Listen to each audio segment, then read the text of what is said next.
Right then, another Amarok video. So the last one, we put the suspension lift and the wheels and tyres on, and I think it looks pretty good. We'll put some pictures up where it looked like there. Danny got some nice ones, not sure whether they want on that last one or they're going on this one. We're really happy. We've jacked it up quite a bit now. The overall diameter's a fair bit bigger on them tyres. Drives really nice. Corner's a lot flatter than I expected. Not as harsh on the bumps as I expected it to be either, so really happy. Works pretty good. So the next job is to sort the suspension, because I'm not sure if you can see, I don't know if you can see from there, but we've got a little bit of positive camber. So I've put it on this wheel here. Let me set this up properly. There, camber. So it's not 100% exact because I'm just doing it here in the workshop. But as you can see there, that's saying we've got half a degree of positive camber. It'd say, if I pull it, I don't know if I can. No, it's stuck solid. It'd be saying minus if it were negative. And these are the specs. So the camber should be on the front negative 20 minutes to 30 minutes. So like half a degree roughly, a negative camber, so the wheel should be pointing in at the top. That's not happening because the lift has pulled them out. So to rectify that, we've got these hard race upgraded, I'll put that out of the way, upper arms. Now it's very vague, the description on these, so I'm hoping that they're going to achieve what we need to achieve. I'm going to try and measure it if I can, but it'd be pretty difficult. But we'll just put them on and we'll see what happens anyway. So these have got their own bonded rubber bushers in, so that probably means we don't need that, which leads us on to, this is the full polybush kit from SuperPro. Powerflex do some odd little bits for these, but SuperPro cover everything. They do the rear anti-roll bar and all that stuff. We have got a front anti-roll bar coming as well, but we'll talk about that in a minute. So we've got steering rack, mounts, front lower control arm, rear bush.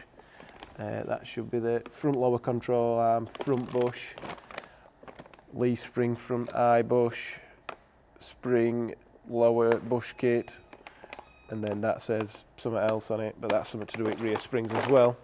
So we might as well do all this together. I know how it rides as it is now, so if it's a lot harsher, we'll have to undo some of this, but I don't think so. These should last a lot longer. I'd like to have got these bushers into these arms, but I don't think they're going to go. Maybe we'll measure them if we have any problems, but I'll keep them in case these ever fail, and then we'll sort that out, but not too sure. The rear anti-roll bar, what I'll probably do with this is put the rear roll bar on, but I'll only connect one of the links up, and then we'll try and do a video of seeing what the roll's like, if the weather stays nice, because it's pretty good now, but it might get worse. So yeah, we'll try and see how much roll it actually prevents. Try and put a gauge and a camera. I don't know, we'll see, we'll figure something out, but it's a little bit of a job to put that on, so I didn't want to do the recording and then try and fit it and then do the test. It's going to be easier to do it this way around. We did do a bit of a test on Keith's, but it was pretty hard to see from the camera angle, so we'll try and sort that out. And then the front anti-roll bar, that is so easy to get to, it's just there. You can do it without even jacking it up, and that's not arrived yet. I think that should be in next week. Should have been this week, but it's probably going to be next week now. So we'll do it in stages. We'll put the rear on, do the test, and then we'll put the front on and see. Not really, I don't think it's really going to make as much difference now because the suspension's really firm, but we'll probably put, I've got a pallet of bricks that weighs like 1,100 kilos, I can't remember, a ton or 1,100 kilos, I can't remember exactly. We'll put that in the back and I'm sure it'll make a massive difference then, because I noticed it didn't handle the best when I got that in. So, and this is going to be running at capacity quite a lot. If it's not off-roading where you need it to be nice and stable, it's going to be running at capacity. So we'll get them on, see how we get on. There's a chance that George will arrive halfway through this, so it might stop it happening as quick as it maybe would. But I know from experience taking the front struts off that these arms an absolute pig to get to the bolts. You've got to take all the arch line out and stuff like that. So we'll have a bit of pain with that, but it is what it is. We'll get it sorted.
So, finally got this sorted.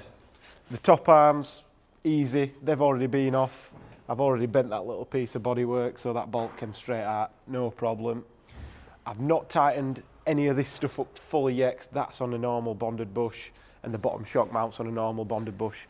A lot of people complain that they wear these sort of items out when they're lifting, but that's because you're tightening it up when it's in the air, when really you want to tighten it when it's on the ground. So I'll sort that out when I get the other wheel on. I tried using the jack and getting the weight on it, but it'd end up falling off ramp by the time I got enough weight on this corner. So I'll just do it when it's on the deck. I can get to them all easily enough.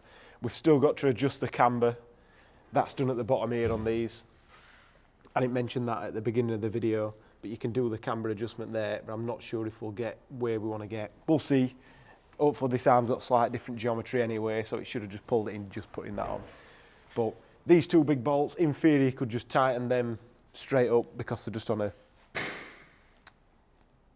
polyurethane bush, so they don't care about where they're orientated, but the bonded rubber ones are. So we'll get it all back together and we'll go from there. The top arm, that were a pain, ended up having to cut that because that decided it didn't want to take any sort of size Torx bit, so chop that off. Nothing wrong with that, shame to cut it up, but it is what it is. And I have done, I could have done lifting it up a bit higher for that, I'll lift it up a little bit. So I have done the steering rack bushes, which these were fairly simple. Just chop this piece off and then just drifter marks, they're just pressed in, they're just like a shoved in rubber bush, they're not bonded in at all. So just pop them out, and these are apparently a common problem. Just pop them in. You actually have to move the steering rack to get this bolt out of stand because it's flipped the other way around, which I've flipped that back now anyway. I don't know if you can see on this, yeah, on this side you can see that's flipped. I'll get that torch. That's flipped this way around, so that comes into the steering rack when you try and undo it. Don't know why it's that way around, but I've done that. You can only just get this levered enough to pop it out and get it back in, so be very careful with that one. Get that excess grease off, don't need all that grease on. So you can just about do that without dropping the steering rack out or anything like that. I was told you can't, and I did, and I'm useless. So the only other thing to do is whip this wheel off, which has got the new centre cap in there. So we'll whip this wheel off and get the other side done. Absolute pig to do them bushes. You got to burn them and chop them and do whatever, which I didn't want to do, but it is what it is. We'll get it sorted on this one.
So this is where the Amarok should have been, on its wheels, ready for an alignment, but found a problem. In my infinite wisdom, I decided to chop these off because they're a little bit stuck, which, ignore that, and that's absolutely smashed a bit. Chop the ball joint off this arm, because we're putting the upgraded arms on. There's a problem. So this is set to camber, so obviously lean it forward, positive, lean it back, negative.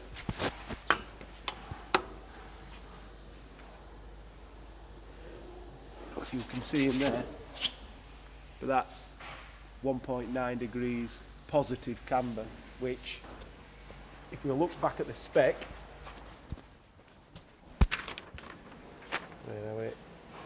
camber front, minus 20 minutes to 30 minutes, so roughly half a degree negative camber. So we're 2.5 degrees adrift from where we should be. Oh, it's up to my microphone. Style it out. You can see with the wheels, they're really sticking out at the top. So the adjustment on these is on this arm here, which that's adjusted all the way and it's slipped round. But even if I turn it the other way, I can only get it to 1.2 degrees positive camber, which is worse than standard. So these upper arms that we've fitted, the hard race ones, which should only have affected caster and cambering, and should have given us negative camber.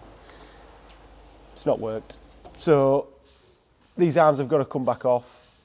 The standard arms that I chopped, genuine, they're about 200 quid each, which is absolutely stupid.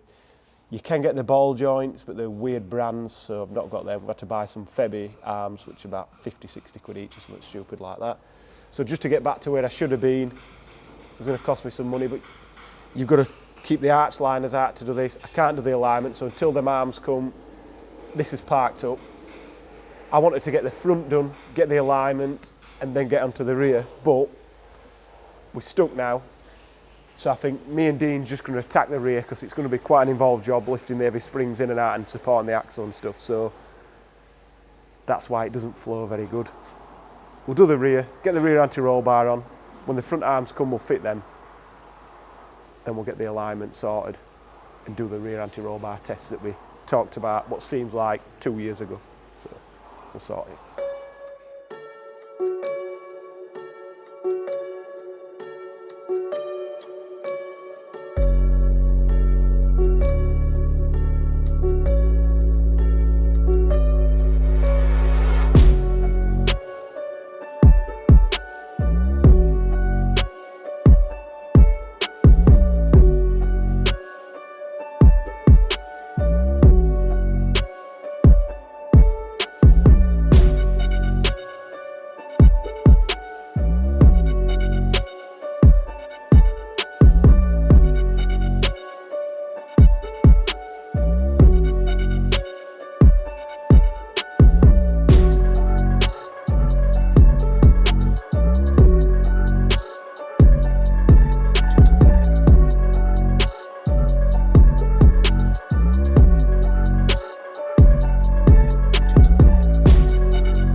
So hopefully this video is making sense because it's a bit back and forth in the workshop, but anyway, we'll try and pull things back. So the new arms are here. I've test fitted one of these because, like I said last time, I chopped these before stupidly, and the hard race arms didn't work. They added camber. So test fitted one, it took some camber away, but not enough. So that changed things slightly again, which means this has been filmed a couple of days later than I wanted to. But basically, there was no point in putting the bushes in there, the SuperPro bushes in that, and then still not having the camber that we wanted. We still had positive camber. So I didn't realise that these are available. I'll try and get into it. So these are offset bushes. So normally you're going to be sort of pushing your bolt through the centre of it, but because it's offset, I can put it in that way around, if it's on this side, and pull the arm in rather than it being central. Bit hard to see. So that should give us some more camber and hopefully get rid of the positive camber problem that we've got. So I'll get these fitted into the arms, get the arms fitted to the car, and we'll go and have a look at the alignment, and hopefully we're somewhere near that ½ degree negative camber mark, but we'll see.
So the bushes are sorted and the arms are in.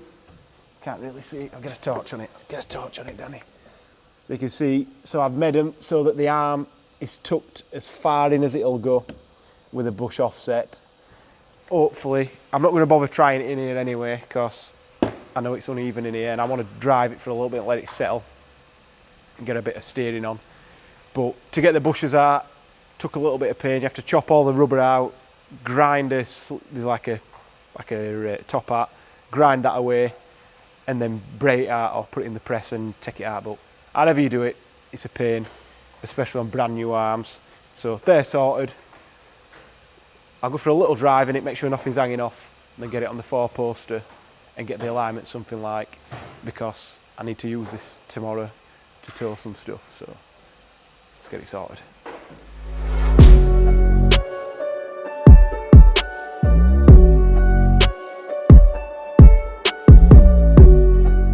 So pretty much got the alignment sorted. First job was to stick the gauges on the back and see what the back were doing. That was tiny bit of towing, which you should have a bit more than that, I think. But anyway, that were fine. Pretty square to the front, even though the steering wheel were a bit off. Swapped them over, got it onto the front, and the spec is about 30 minutes, so half a degree of towing, which we're in millimetres here, not degrees. So I just thought we'll put a bit in, and obviously we're putting a lot of weight in as well. So when you're dropping it down, it's going to sort of want to push the wheels out. So gone for sort of roughly 2 mil-ish towing, something like that, which is quite a bit, but I know like the truck and stuff like that, they run like 5 mil a towing, so we might need more. I'm going to get it loaded up, drive it a bit and see what it feels like, but we might need quite a bit more, but it's tow that generally scrubs stuff. But anyway, the main reason for all this messing about was for the camber. So we've managed to get on this side 3 degrees, but that's pretty much maxed out, which is weird. I thought we'd be able to get a little bit at 3 degrees, 0.3 degrees, should I say, 0.3 degrees. So we're still negative, which is good. But then the other side, we've got